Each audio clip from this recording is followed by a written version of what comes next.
얼마 전에 한국에서 아이돌 그룹인 FX의 한 멤버였던 설리라는 가수이자 배우가 자살을 했습니다.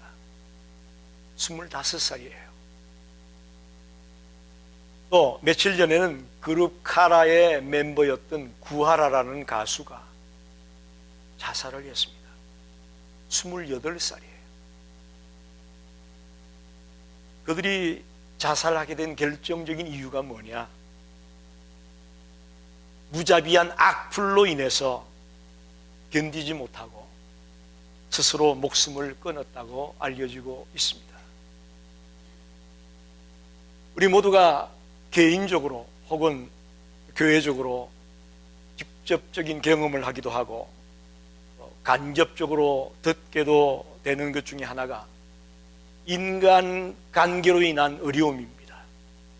인간관계 속에서 오는 아픔, 괴로움, 이런 것들을 우리가 경험하게 되고 또 듣게 됩니다. 물질적인 손해를 좀 본다든지 또 어떤 경제적인 손실을 좀 입는 경우는 우리가 참을 수 있고 견딜 수 있는데, 인간관계 속에서 차별 대우를 당하고 무시를 당하고 괴로움을 당하게 되면 이건 간단한 문제가 아니에요. 이건 굉장히 심각한 문제입니다. 그래서 이 젊은 아이들이 삶을 포기하는 그런 자리에 들어간 거죠. 우리 주변에 너무나 많은 사람들이 이런 아픔을 갖고 있습니다. 혹시나 이 자리에 있는 분들 중에도 인간관계 때문에 아픔을 갖고 있는 분들이 있을 수 있다고 저는 봅니다. 이렇게 되면 우울증에 걸리게 되고요, 정신질환을 갖게 되기도 하고요, 불면증도 걸리고요, 소화불량도 걸리게 되고요, 인간관계 때문에 우리의 삶이 한순간에 무너지는 그런 자리에 들어가는 경우를 우리가 너무나 많이 보게 됩니다. 그래서 극에 달하게 되면 자살까지 하게도 되는 심각한 일이 인간관계 속에서 벌어지는 것입니다. 야고보 기자는 우리에게 성숙한 삶을 살아야 된다고 말하고 있습니다. 오늘은 그 성숙한 삶을 살아가는 것 중에 하나가 성숙한 인간관계를 가르치고 있습니다. 성경에 이런 얘기도 있어요. 우리가 세상에서 인간관계에 대한 해답을 찾기가 참 어려운데, 오늘 성경 속에서 야고보 기자가 인간관계를 이렇게 할 때에 성숙한 인간관계가 되고 주님이 기뻐하는 인간관계를 이룰 수 있다고 말하고 있습니다. 저와 여러분이 오늘 말씀을 통해 성숙한 인간관계를 이루어가는 하나님의 자녀들이 되시기를 간절히 축원합니다. 혹시 여러분 오해하지 마십시오. 목사가 인간관계를 잘하기 때문에 우리 목사님이 저런 설교를 하는구나 라고 생각한다면 그건 오해예요. 저도 여러분과 똑같습니다. 저도 인간관계가 참 어렵습니다. 저도 말씀을 통해 배워가기 원하고 여러분도 말씀을 통해 인간관계법을 배우게 되기를 간절히 소원합니다. 요한 1서 4장 20절에 이런 말씀이 나옵니다. 누구든지 하나님을 사랑하노라 하고 그 형제를 미워하면 이런 거짓말하는 자니, 보는 바 그 형제를 사랑하지 아니하는 자가 보지 못하는 바 하나님을 사랑할 수 없다. 굉장히 중요한 말씀입니다. 우리와 하나님 사이의 관계가 우리와 사람 사이의 관계를 통해서 알 수 있다는 거예요. 즉, 나는 하나님과의 관계는 잘 통하는데 사람과의 관계가 안 통한다. 이거 앞뒤가 안 맞는다는 얘기입니다. 하나님과의 관계가 잘 통하는 사람이라면 사람과의 관계도 잘 통해야 되는 게 맞는다는 얘기입니다. 오늘 크리스찬들이 잘못하는 것 중에 하나가 이거예요. 교회에 왔으면 잘합니다. 하나님과의 관계는 잘합니다. 근데 사람과의 관계가 엉망일 때가 많다는 거예요. 이건 아니에요. 이건 주님의 가르침이 아니에요. 이건 성경의 말씀이 아니에요. 하나님과의 관계가 좋다면 사람과의 관계도 좋아야 되는 것이 맞다고 성경은 가르치고 있는 겁니다. 저와 여러분이 성숙한 인간관계를 어떻게 이루어갈 수 있는지 말씀을 한 절 한 절 같이 읽어가면서 이 속에서 발견케 되기를 간절히 소원합니다. 첫째는 차별 대우하지 말라라는 겁니다. 차별 대우하지 말아라. 성숙한 인간관계를 원한다면 차별 대우하지 말라. 오늘 1절, 4절, 9절에 보면 차별이라는 말이 나와 있습니다. 즉 3번이나 차별이라는 말이 나와 있어요. 그래서 2절로 4절에 예를 들어서 설명합니다. 교회에 부자와 가난한 자가 들어왔을 때에 안내하는 사람이 화려한 옷을 입고 손가락마다 가락지를 끼고 아주 부유한 사람이 들어오면 좋은 자리로 안내해서 여기에 앉으십시오 이렇게 얘기하고, 허름한 옷을 입고 가난한 자가, 지위가 낮은 자가 들어오게 되면 거기 서 있든지 발등상에 앉아라 한다면 이거는 잘못된 것이다. 그렇게 오늘 야고보 기자가 말하고 있습니다. 여러분, 혹시 교회에 와서 차별 대우하는 것 같은 느낌을 받으셨습니까? 그렇다면 우리 교회는 문제가 있는 겁니다. 이 교회에 왔더니 내가 허름한 옷 입었다고 나를 갈시하는구나 느꼈다면 이건 우리 교회가 잘못 가는 거예요. 가난한 자를 차별 대우하고 있는 모습은 잘못된 것이라고 말하고 있어요. 인간관계가 성숙해지려면 차별해서는 안 된다고 말합니다. 성경을 보니까 하나님은 사람을 외모로 취하지 않는다고 했습니다. 예수님은 저와 여러분을 외모로 보지 않습니다. 여러분 보세요. 만약에 하나님이 우리를 외모를 보고 여기 불렀다면 어때요? 여러분, 하나님이 부를 만한 아름다움을 갖추었습니까? 하나님이 여러분 부르기에 뭔가 아름다운 걸 갖고 있어요? 그런 능력이나 지혜나 학벌이나 뭐 이런 거 갖고 있어서 여러분 하나님이 부르셨을 것 같습니까? 죄송하지만 외모로 우리가 아름다워서 하나님이 우리 부르신 거 아니에요. 그렇게 생각합니다. 하나님을 감동시킬 만한 뭔가가 있기 때문에 하나님이 우리를 부른 거 아니에요. 저 하나님의 무조건적인 은혜와 사랑으로 우리를 부르신 거지, 우리가 뭔가 월등하고 뭔가 뛰어나기 때문에 불러서 하나님의 자녀가 됐다는 거 아닙니다.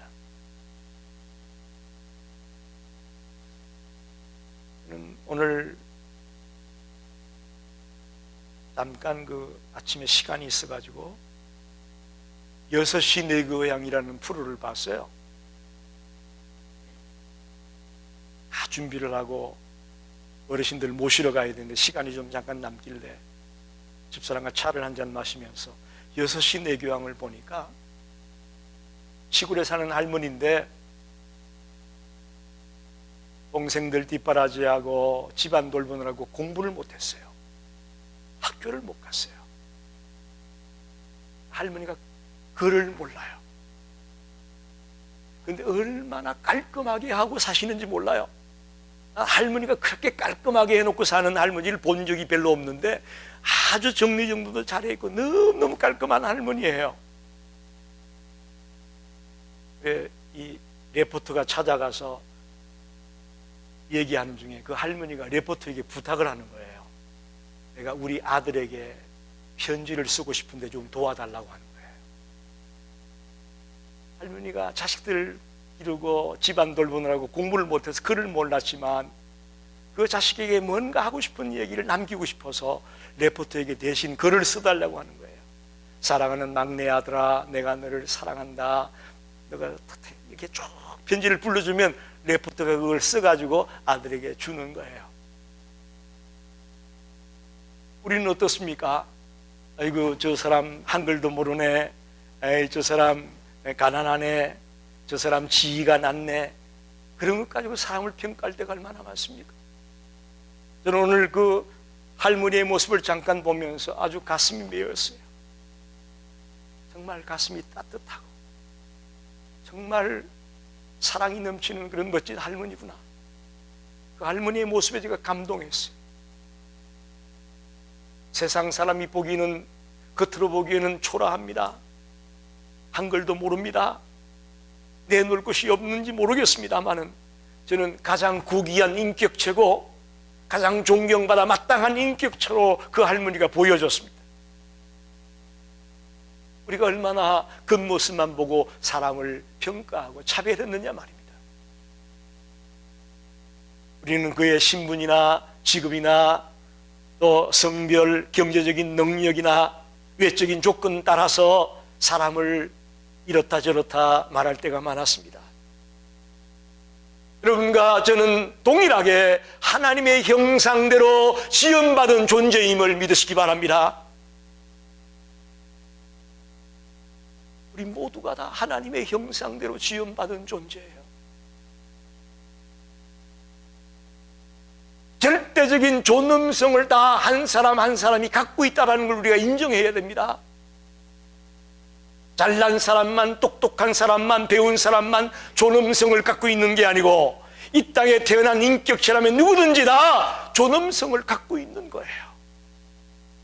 그걸 인정하고 교제하고 관계를 이루어 나갈 때에 성숙한 인간관계가 되는 거죠. 그런데 오늘 야고보 당시에는 야고보 기자가 이 글을 쓸 당시에 초대교회는 차별 대우가 있었음을 느껴집니다. 오늘 우리도 마찬가지입니다. 교회 안에서 또 가정에 돌아가서 직장에 돌아가서 인간관계를 나누면서 나도 모르는 사이에 누군가를 차별하고 대했다면 우리 모두 회개하고 돌아와야 됩니다.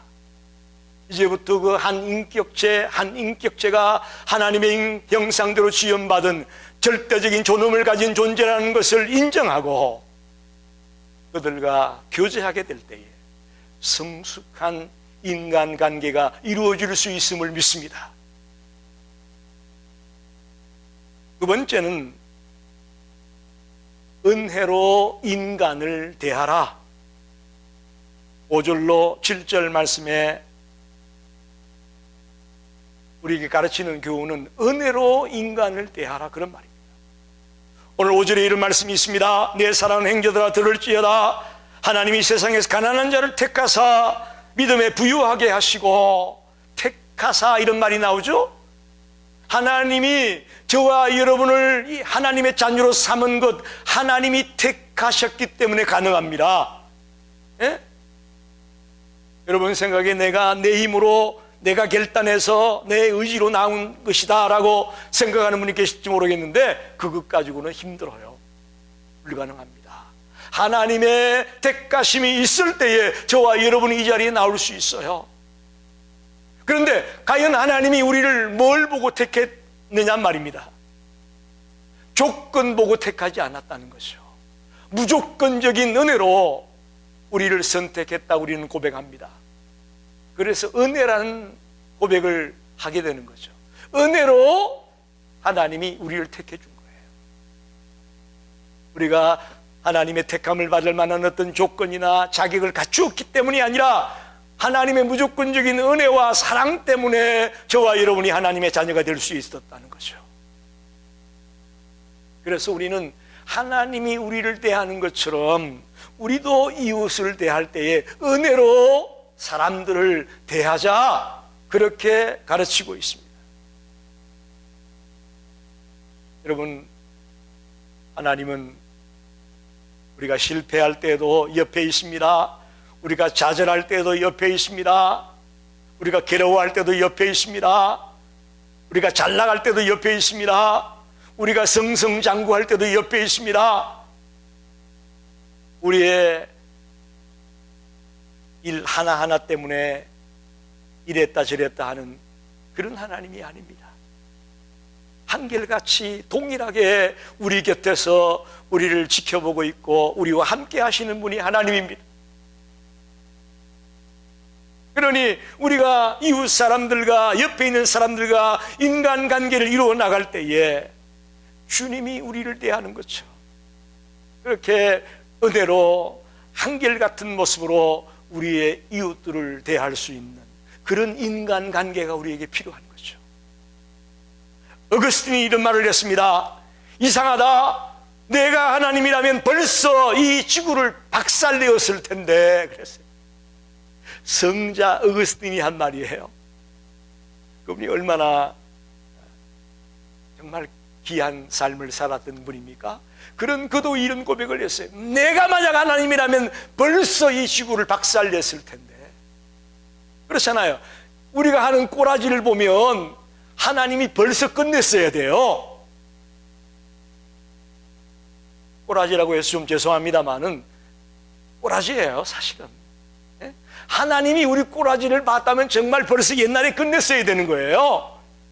그런데 하나님은 인내하시고 참아주시면서 한결같이 은혜로 우리를 대하고 계시잖아요. 우리도 사람을 대할 때 그렇게 대하자는 거죠. 고린도전서 1장 26절에 여러분이 좋아하는 말씀이 있습니다. 형제들아 너희를 부르심을 보라. 육체를 따라 지혜로운 자가 많지 아니하고 능한 자가 많지 아니하고 문벌 좋은 자가 많지 아니로다. 교회에 나온 사람들 중에요 지혜로운 사람도 별로 없고 능한 사람도 별로 없고 문벌 좋은 사람도 별로 없다는 거예요. 그런데 뭐라고 말하느냐, 세상에서 미련한 것을 택하여 지혜로운 자들을 부끄럽게 하고 세상에 약한 것을 들어서 강한 자를 부끄럽게 하고. 아멘은 어디 갔나요? 이럴 때 안 하면 언제 나오겠습니까? 세상에 없는 것을 택하여 있는 것들을 패하겠다 이렇게 말씀합니다. 정말 우리는 자랑할 것이 없는 자입니다.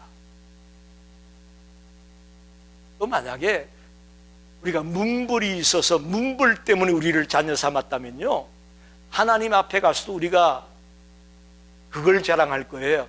하나님 나 문벌 좋아서 여기 왔어요. 그럴 거예요. 천만의 말씀이요, 우리가 주님 앞에 가서 자랑할 것 아무것도 없습니다. 그래서 주님은 우리의 자랑거리 보고 뽑지 않는 거예요. 지혜 보고 뽑지 않고요, 능력 보고 뽑지 않고요, 문벌 보고 뽑지 않는 거예요. 왜? 그것 보고 뽑으면 하나님 나라에 가서도 그것 자랑하고 있을 테니까. 하나님 그거 원치 않아요. 하나님 나라에 가서 우리가 아무것도 자랑할 것이 없는 거예요.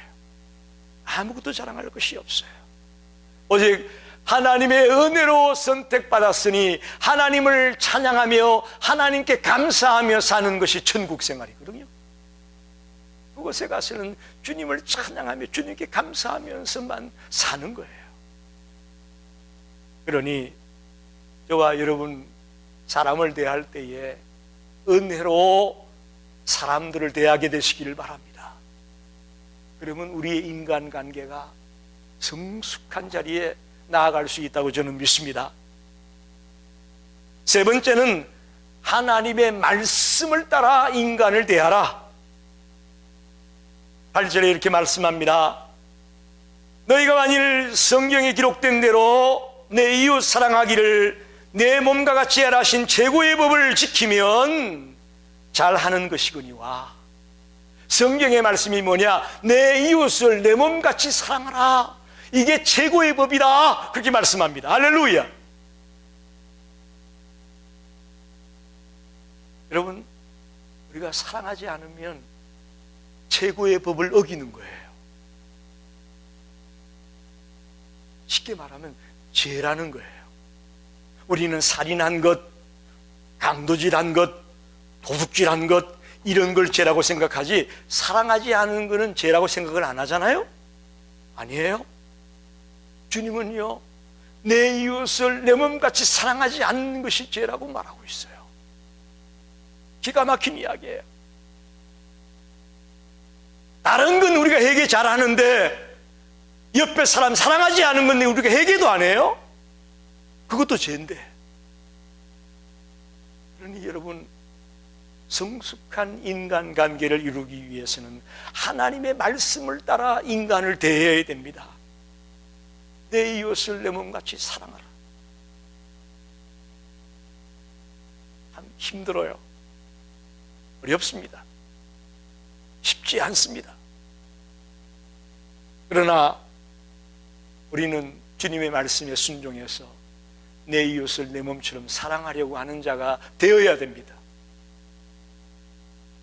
저는 곰곰이 생각해 봤어요. 왜 하나님이 우리에게 내 이웃을 내 몸같이 사랑하라고 했을까?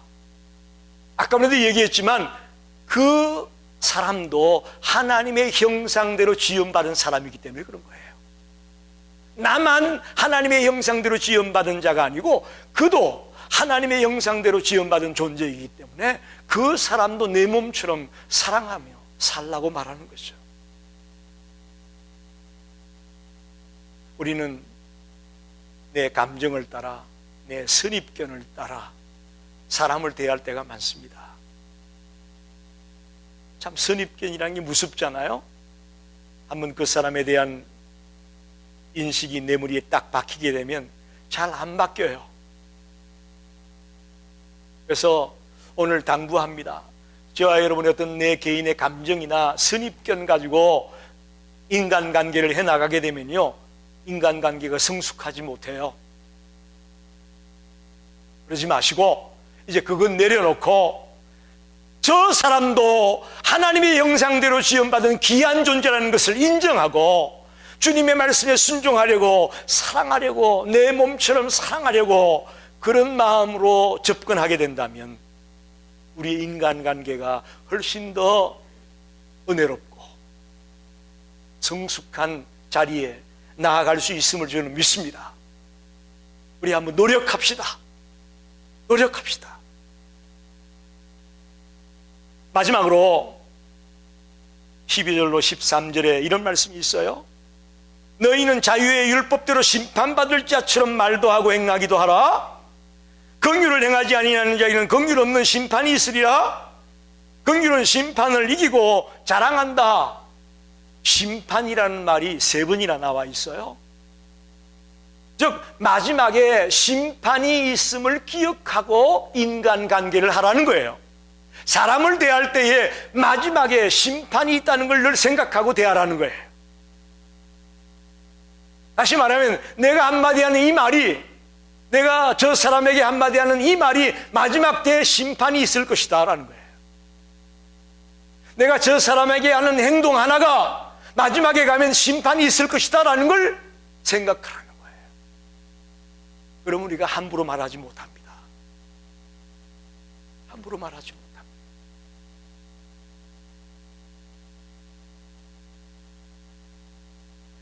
특히 부모와 자식 간의 관계에서 가끔 부모들이 자식에게 함부로 말할 때가 있지요. 그의 아이들이 어리니까 그냥 별 문제가 없겠지 생각하고 넘어갔는데 아이들이 나중에 커서 그걸 다 기억하더라고요. 다 기억하고 그 아픔이 오래 지속이 되는 걸 봤어요. 여러분, 이거 굉장히 중요한 겁니다. 내가 지금 하는 이 말이, 내가 지금 하는 이 행동이 심판이 있다는 걸 알고 하라는 거예요. 기독교인은 종말론적인 그런 의식을 갖고 살아야 됩니다. 무슨 얘기냐? 항상 내 마지막이 있다라는 거예요. 내 인생의 마지막이 있다라는 생각을 갖고 사는 게 크리스찬입니다. 여러분, 우리가 하나님 앞에서 마지막에 심판받을 날이 있을 터인데 우리의 말이, 우리의 행동이 우리의 은행 심사가 마지막 순간 하나님 앞에서 심판받을 날이 꼭 있음을 기억하고 인간관계를 해나가시기를 바랍니다. 마태복음 12장 36절로 37절에 이렇게 말씀합니다. 내가 너희에게 이르노니 사람이 무슨 무익한 말을 하든지 심판날에 이에 대하여 신문을 받으리니 내 말로 의롭다함을 받고 내 말로 정죄함을 받으리라. 우리가 말한 것 때문에 때론 의롭다함을 받을 수도 있고 때론 정죄를 받을 수 있다, 그런 말이에요. 굉장히 중요한 말이에요. 우리의 책임 있는 언어 생활, 또 행동, 생각, 이런 것들을 요구하고 있습니다. 긍휼을 행하지 아니하는 자에게는 긍휼이 없는 심판이 있다.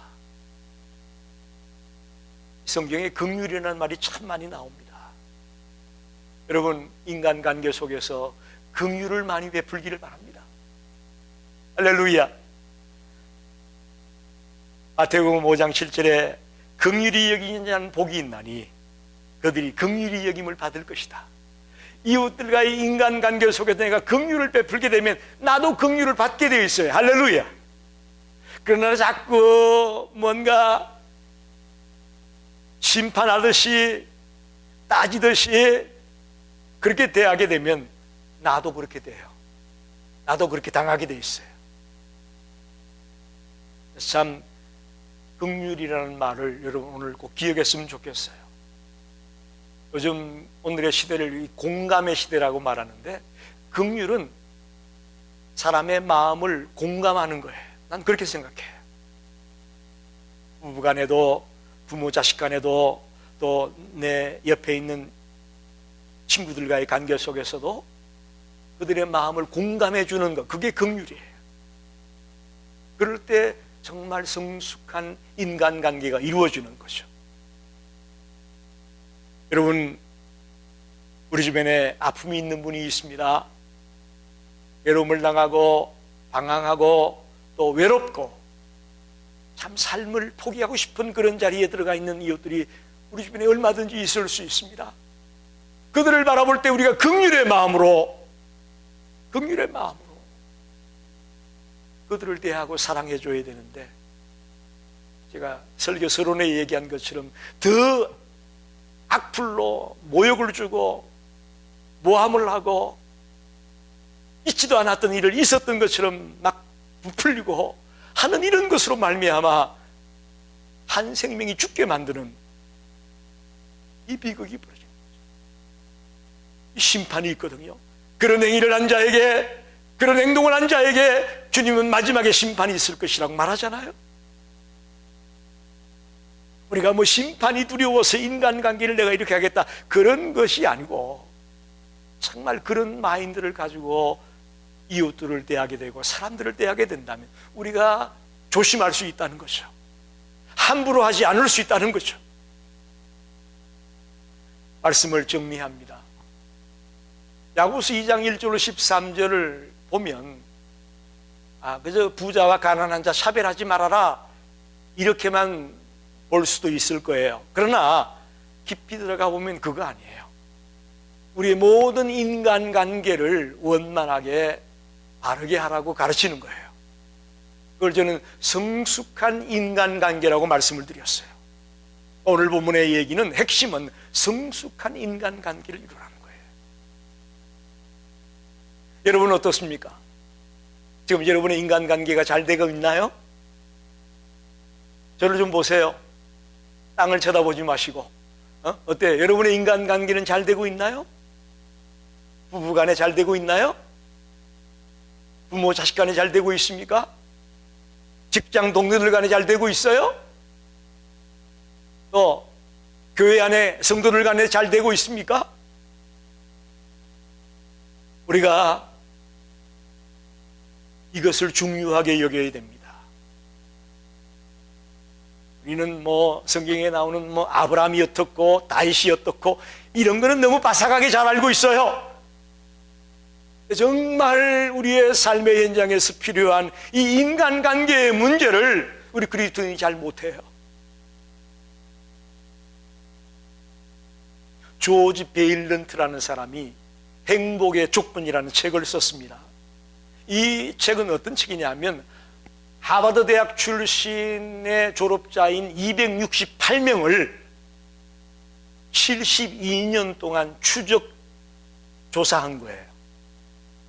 아주 오래전에 하버드 대학을 졸업한 268명을 72년 동안 그 사람들이 어떻게 살았는지, 어떻게 살다 죽었는지, 어떤 사업을 하다 실패하고 어떻게 결혼 생활하고 이런 걸 쭉 추적해서 연구한 그 결과를 행복의 조건이라고 책을 냈어요. 여러분 한번 꼭 읽어보세요. 그 책의 결론은 뭐냐? 삶에 있어서 가장 중요한 것이 뭐냐? 인간관계라는 거예요. 의외죠. 우리는 삶에 있어서 가장 중요한 게 돈일 것 같이 생각하는데 아니에요. 인간관계가 넘버원이라는 거예요. 그러면서 행복은 결국 사랑에 있다. 정말 인간관계가요, 사랑의 관계가 된다면 더 바랄 게 없습니다. 할렐루야. 하버드 대학이 아니라 하버드 대학 할아버지를 낳아도요, 이건 변하지 않아요. 변하지 않아요. 삶에서 가장 중요한 것이 인간관계고, 정말 여러분이 행복하기 원한다면 사랑하는 자가 되고 사랑을 받는 자가 되십시오. 차별 대우하지 마십시오. 은혜로 사람을 대하십시오. 하나님의 말씀을 따라 사람을 대하십시오. 마지막에 심판이 있다는 것을 생각하고 사람들을 대하십시오. 그럴 때 저와 여러분이 성숙한 인간관계를 이루어가는 하나님의 자녀가 될 것을 믿습니다. 기도하겠습니다.